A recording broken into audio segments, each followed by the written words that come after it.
Istilah yang dipakai untuk orang memproyeksikan gambar-gambar film. Kemudian untuk film. Film itu artinya produk atau buah karya dari kegiatan sinematografi, yaitu perpaduan antara skill, olah seni, komunikasi, dan manajemen berorganisasi oleh suatu kelompok. Nah, ini dapat orang lihat di sini, apa saja yang masuk dalam ruang lingkup dari keempat kompetensi atau skill ini. Kemudian kalau video.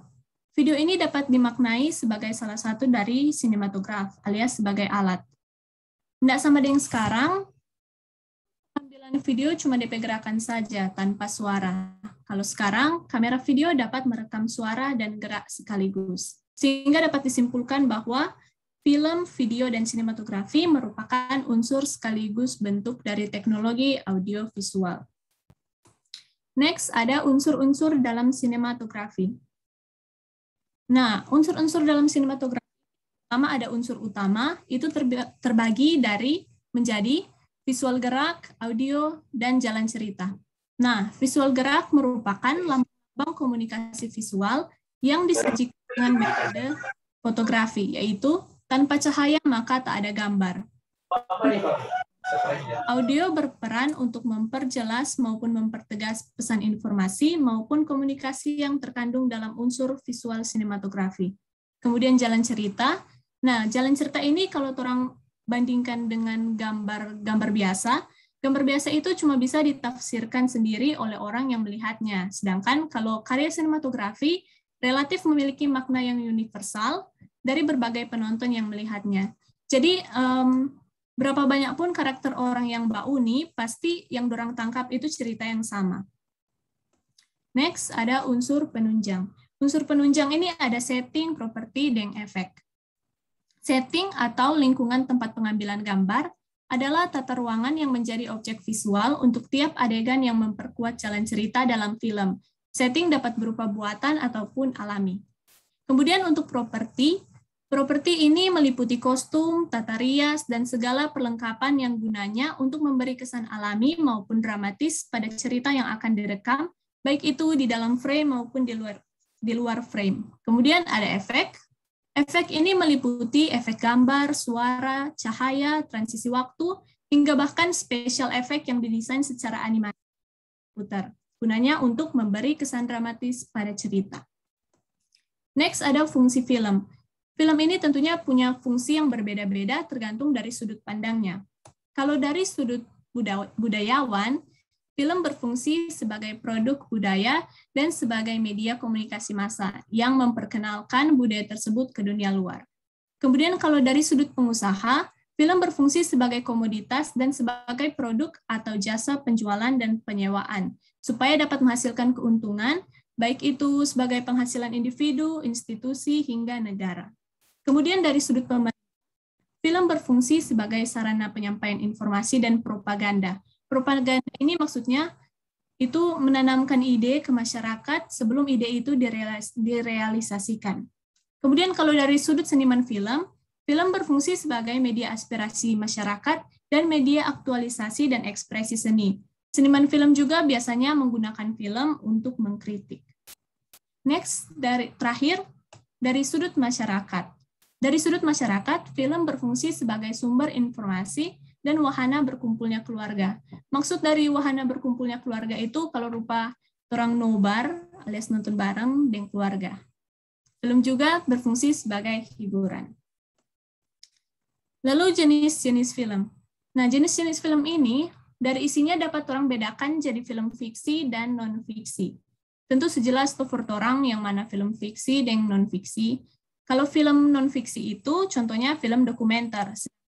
Fiksi mencakup drama, action, science fiction, horor, film musikal, dan lain-lain. Nah, ini contoh-contoh film fiksi. Film-film ini dikelompokkan berdasarkan genre. Next, dari penonton yang ditargetkan dapat dibedakan menjadi film anak, remaja, dewasa, dan segala umur. Sebenarnya kalau misalnya orang mau pergi di bioskop, ada toh itu rating film. Nah, rating film ini ditentukan oleh lembaga sensor film sebelum dorang pertontonkan ke publik. Nah, ini contoh-contoh film yang dibedakan dari penonton yang ditargetkan. Next, dari segi pemeran dapat dibedakan menjadi film tokohnya berbentuk animasi dan non-animasi. Ini kayaknya sudah cukup jelas sih. Next, dari dapat dikelompokkan jadi film panjang dan film pendek. Kalau panjang biasanya 60 menit atau lebih, sedangkan film pendek itu kurang dari 60 menit. Spot iklan, video klip, film pembelajaran, film independen pun termasuk dalam kategori film pendek karena durasinya kurang dari 40 menit. Kemudian tolong masuk dalam sejarah teknologi perekaman audiovisual. Nah, dalam sejarah ada 3 era, yaitu teknologi film seluloide, era teknologi video, dan era teknologi digital. Kalau era teknologi film seluloide, itu mulai dari tahun 1864 hingga 1952, yaitu mulai dari Louis Ducos du Hauron, Leonardo da Vinci, dan Thomas Alva Edison, yang menemukan teknologi mekanik kimia dan optik atau lensa fotografi, sehingga dapat menghasilkan film yang masih betul-betul baru dan simpel, atau dapat dikatakan masih versi embrio. Hingga tahun 1952, mulai masuk produksi film berwarna di Indonesia. Film berwarna yang pertama kali di Indonesia itu judulnya Rodrigo de Villa, itu disutradarai oleh Rempo Urip. Hingga semakin banyak film berwarna yang diproduksi dari kala itu. Next, kalau di era teknologi video, itu mulai dari tahun 1970-an.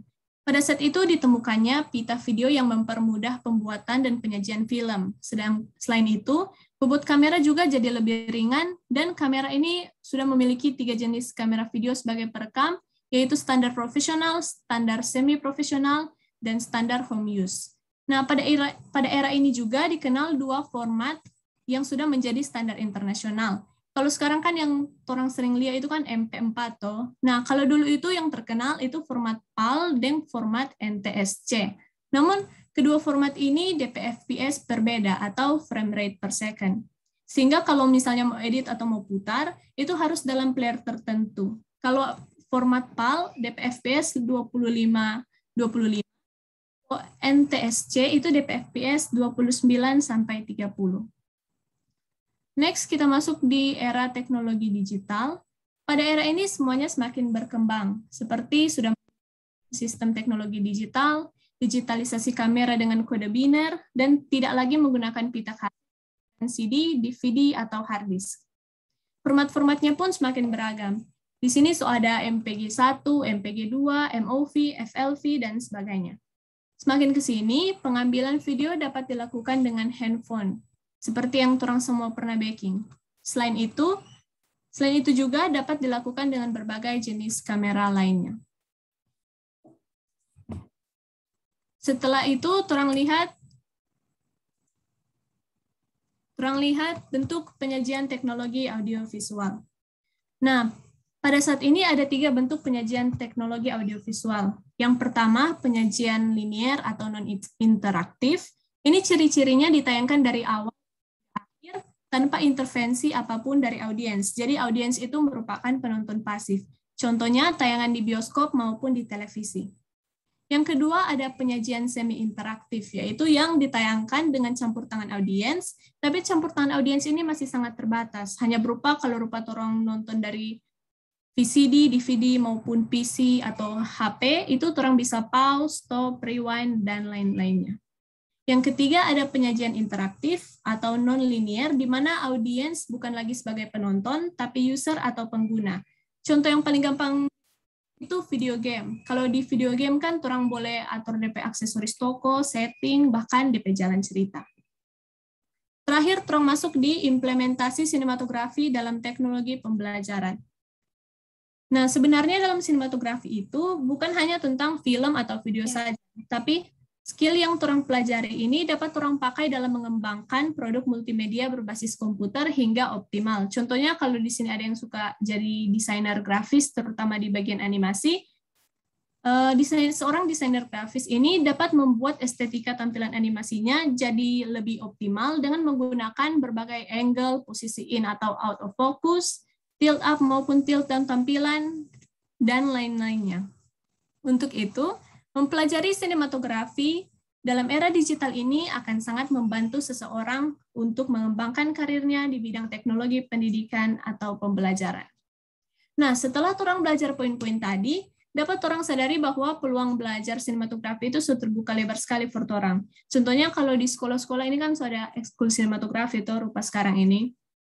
Kalau dulu untuk masuk ke industri film itu sangat sulit. Pembuatan film juga sangat sulit. Makanya kalau dulu itu orang-orang yang jago produksi film itu betul-betul orang yang jago dong istilahnya.